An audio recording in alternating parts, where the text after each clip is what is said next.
네, 안녕하세요. 신영증권 패밀리 헤리티지 본부의 이영훈 세무사입니다. 네, 안녕하세요. 신영증권 패밀리 헤리티지 본부의 양다혜 변호사입니다. 네, 저희가 또 이렇게 헤리티지에 네.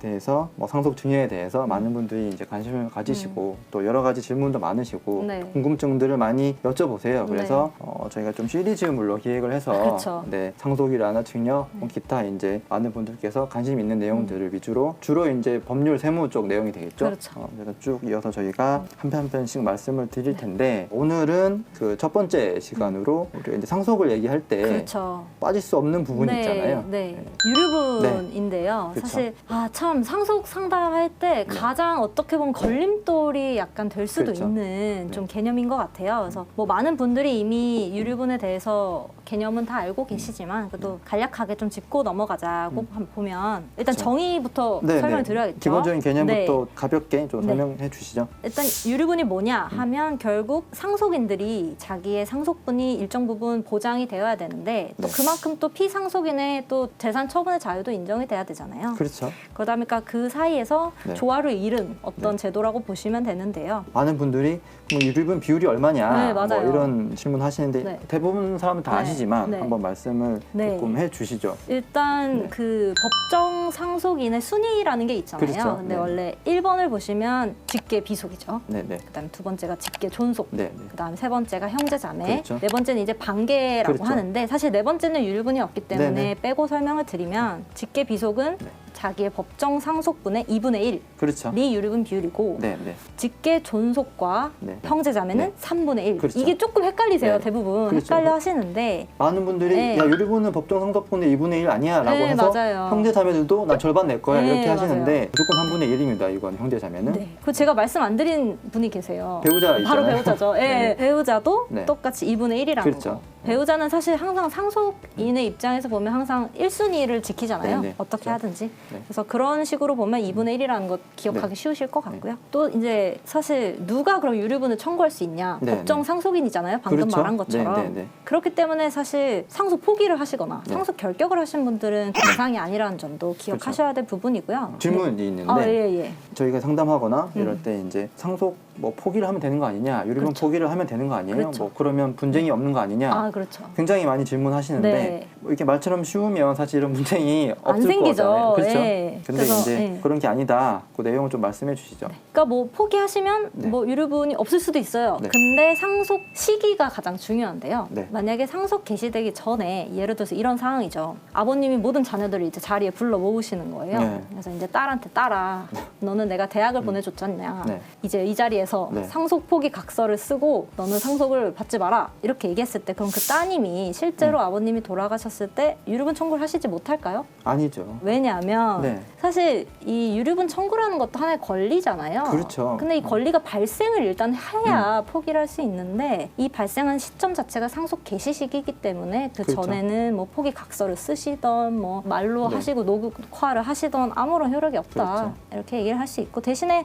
상속 개시된 후에 즉 돌아가시고 난 시점에는 뭐 상속 포기를 하시면 당연히 유류분 네. 청구권도 없어질 그렇죠? 거고요. 그러니까 네. 유류분이란 상속 그 권리 자체가 돌아가셔야지만 발생하는 그렇죠. 거니까 그 그게 시점, 포인트라는 거. 네, 네. 이후에는 이제 포기를 해도 된다. 법적으로 유효하다라는 네. 말씀을 주셨고, 자 그러면은 기본적인 개념을 저희가 말씀드렸는데 네. 이어서 주로 하시는 질문들 위주로 네. 저희 말씀 좀 나눠 보면 이게 여러 가지 이제 상속 재산의 형태가 있잖아요. 아, 뭐 그렇습니다. 금전도 있고 네. 뭐 부동산도 있고 네. 뭐 기타 뭐 그림도 있고 다 네. 많을 텐데 동산도 있고 한데 이게 모든 재산이 다 유류분에 포함이 웬만하면 다 될 텐데 그쵸, 그쵸. 그 중에서도 포함이 안 되는 재산도 있다고 전 듣긴 했는데 어떤 것들이 있을 수 있을까요? 대표적으로 선산을 들 수 있을 네, 것 네. 같아요. 이게 선산이라는 게 뭐냐? 그럼 대부분 이런 거죠. 장남한테 그렇죠. 너는 제사를 지내니 네. 아버지가 산산을 물려주마 이런 경우가 대부분이잖아요. 그렇죠. 대대손손 내려오는. 그렇죠. 네, 네. 그래서 이제 저희가 이런 전통을 네. 사실 민법에서도 반영을 하고 있는데요. 네, 네. 그래서 이제 제사용 재산은 네. 평등 분할을 해봤자 오히려 네. 그 가치가 떨어지고 조상을 숭배하는 우리 전통에 반한다 네. 이런 개념에서 이제 한 3,000평 정도까지는 네. 이 선산에 대해서는 유류분 청구 대상이 되는 상속 재산이 아니다 이렇게 네네. 판단을 하고 있죠. 근데 사실 이게 맞는 것 같기도 해요. 왜냐하면 그 선산을 물려받으신 분 입장에서는 약간 억울할 수도 있을 것 같아요. 그렇죠. 네. 만일에 제가 이제 네. 실제로도 장남이지만 만약에 제가 그 선산을 물려받았어요. 네네. 근데 매년 제사를 지내야 되고 그러니까요. 관리를 해야 되고 그러니까요. 뭐 이런 일들이 있으면 뭐 저만 하는 게 아니라 뭐 저희 가족들도 같이 그러니까요. 이렇게 진행되고 하면 사실은 형제들이 있으면 그 형제들보다 제가 되려 뭐 해야 될 일이 많아지고 그러니까요. 사실 이 선산이라고 하는 게 사실 뭐 잘 재산적 가치가 크지 않잖아요. 크지 않고 사실 팔지도 못하죠. 네, 이런 예, 것들은 누가 예, 사지도 않고 네. 현실적으로 그렇기 네, 때문에 그래서 어떤 이러한 거에 대한 어떤 그 의미는 좀 있으니까 좀 대가가 또 있어야 되겠죠. 네. 그래서 그런 차원에서 유류분 대상은 좀 아니다. 네네, 그게 현실적으로 맞다라고 네. 보시면 되실 것 같고요. 뭐 부동산에 대해 아무래도 관심이 많으신 것 네. 같아요. 상속 재산 중에서도. 그렇죠. 그래서 뭐 이런 경우가 있는 것 같아요. 뭐 부동산을 받았는데 네. 뭐 근저당권이 설정돼 있는 부동산이었다. 네, 네. 이런 경우에는 어떻게 되냐? 유류분 음. 계산을 하는 기초 재산에서 어느 네. 정도 공제가 돼야 되는 거 아니냐? 그 그걸 빼야 되지 채무액만큼은 않냐? 네. 그런 의견이 있는데 실제로 맞고요. 네, 그 네. 부분은 이제 기초 재산 산정할 때 네. 고려가 되는 부분이고 네. 하지만 반면에 좀 비슷하지만 좀 다르게는 네. 상속 채무라는 게 있잖아요. 그렇죠. 근데 상속 채무를 예를 들어서 내가 변제를 했는데 네. 이거에 대해서 유류분 청구가 들어왔을 때 네, 네. 뭐 이거 고려해주지 않나요? 이렇게 네. 또 물어보시는데 네. 별도라는 거. 그렇죠. 네. 유류분 채무는 뭐 거기 포함되지 않기 네. 때문에 상속 채무는 별도로 뭐 구성권을 네. 행사하던가 뭐 그런 식으로 아니면 금전이라면 상계를 하시는 방법도 그렇죠. 있으실 거고요. 그런 식으로 얘기를 하시면 되실 것 같고. 네. 유류분 반환 공식에 대해서는 좀 여기 띄우는 것도 네, 나쁘지 저희가 않은 것 지금 같아요. 구두로 말씀드리지만 네. 화면을 통해서 네. 유류분 산정하는 공식들을 디테일하게 한번 네. 띄워드리도록 하겠습니다. 또 이런 질문 또 많이 하시는데 네. 제가 부모님을 형제들이 많아도 네. 수십 년째 혼자 잘 모시고 있다. 난 너무 억울하다. 내 음. 암만 생각해도 내가 재산을 굉장히 많이 받아야 되는 게 맞는 것 같은데 네. 찾아오지도 않는 형제들한테 유류분조차 뺏기는 게 아깝다라고 말씀하시는데 그러면서 기여분 고려 안 돼요? 그렇죠. 이렇게 많이 네, 물어보시잖아요. 그렇죠. 예. 네. 답을 드리면 네. 기여분은 고려 대상이 아닙니다. 왜냐하면 아예 목적도 다르고요. 네. 이거를 이제 판단하는 법원도 아예 달라요, 사실. 네네. 유류분 같은 경우에는 아예 민사소송처럼 네네. 그냥 일반적인 민사법원에서 다뤄지는 내용이고요. 그렇죠. 기여분 같은 경우에는 상속 분할과 관련된 그런 네. 거여서 심판이어서 가정법원에서 네네. 다뤄지는 가사 비송 사건입니다. 그렇죠. 그래서 전혀 다른 개념이기 때문에 혼동하지 않으셨으면 네. 좋겠고 이게 좀 억울하실 수는 있겠지만 그렇죠. 굉장히 예. 안타까울 수는 예. 있는데 사실 이게 법원 입장에서 판단할 때 법원에서 보았을 때도 이 사람이 정말 특별하게 네. 기여분이 있다라고 했다고 인정 잘 안 되지만 인정이 되어야지만 어느 정도만 침략이 되는 그렇죠. 거지 사실 이게 현실적으로 그렇죠. 법원에서 이 사람은 정말 특별해 이렇게 받아들이기는 어렵다는 거죠. 그것도 네. 이제 고려가 된다면 이제 신의칙이라는 그렇죠. 개념으로 고려가 될 텐데 그건 네. 아마 저희가 다음 시간에 네. 말씀드릴 것 같아요. 그래서 어느 정도여야 이게 반영이 될지 한번 네. 나중에 말씀을 드리는 네. 걸로 하겠습니다. 그래서 안타깝지만 네. 기여분은 유류분에 인정되기가 쉽지가 않다.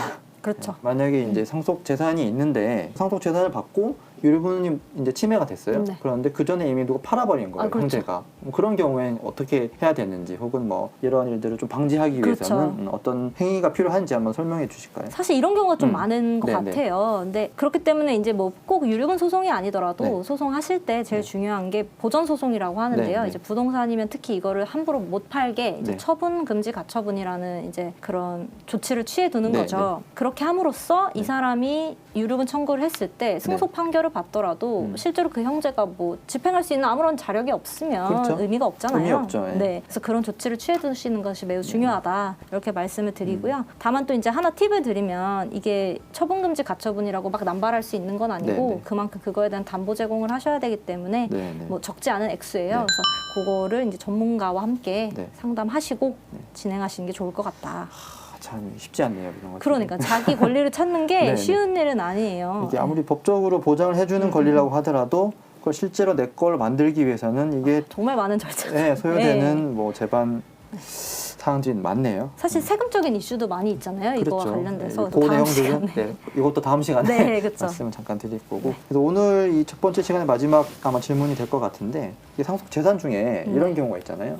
아버님 재산인데 뭐 어머님 명의로 명의신탁했다던가 뭐 이런 경우가 있을 수 있는데 이러한 경우에는 유류분 그 대상 재산을 산정할 때 어떻게 되는지 질문도 가끔 하시더라고요. 이게 사실 네. 원래는 이제 명의신탁이 원칙적으로는 다 무효예요, 이제. 네, 근데 그렇죠. 이제 부부간의 한 명의신탁 같은 경우에는 뭐 조세포탈이라든지 집행면탈의 목적이 아닌 경우에는 이제 유효로 보고 그렇죠. 있는데요. 그러다 보니까 예를 들어서 어머니가 네. 아버지 명의로 재산 돌려놓고 네. 이걸 이제 제3자한테 증여했던지 뭐 네. 팔았던지 네, 이렇게 네. 했을 때 그러면 이제 아버지가 돌아가시고 나서 그렇죠. 그 상속인들이 이제 자녀들이 네. 그 제3자에 대해서 유류분 네. 청구를 할 수 있을까?